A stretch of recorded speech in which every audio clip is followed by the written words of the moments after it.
আসসালামু আলাইকুম প্রিয় বন্ধুরা, আজকে অত্যন্ত গুরুত্বপূর্ণ কয়েকটি স্বপ্নের সংক্ষিপ্ত আকারে ব্যাখ্যা জেনে নেব। সর্বপ্রথম, স্বপ্নে যদি কেউ কাউকে ক্ষমা করতে দেখে তাহলে এটার ব্যাখ্যা হবে তার শত্রু থাকলে শত্রু দমন হবে ইনশাআল্লাহ।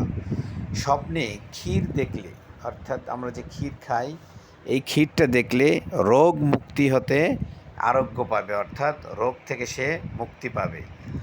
স্বপ্নে ক্ষীর মোহন দেখিলে কি হবে? সুস্বাস্থ্যের অধিকারী হবে। স্বপ্নে শুধু ক্ষেত, ধানের ক্ষেত, গমের ক্ষেত, সবজির ক্ষেত দেখলে কি হবে? বিদ্যা ও ধন সম্পদ সে লাভ করবে। সুবহানাল্লাহ। স্বপ্নে যদি ক্ষেতের মধ্যে পানি দিতে দেখা যায় তাহলে অন্যের সাহায্য পাওয়া সম্ভাবনা রয়েছে। স্বপ্নে ক্ষেতে শস্য কাটতে দেখলে কি হয়? স্ত্রী বিচ্ছেদের সম্ভাবনা। নাউজুবিল্লাহ। অত্যন্ত কঠিন একটা জিনিস। যদি স্বপ্নে কেউ ধান কাটা দেখে, শস্য কাটা দেখে, শাক কাটা দেখে, অর্থাৎ ক্ষেতের কিছু কাটতে দেখে, সেক্ষেত্রে স্ত্রী বিচ্ছেদের সম্ভাবনা রয়েছে।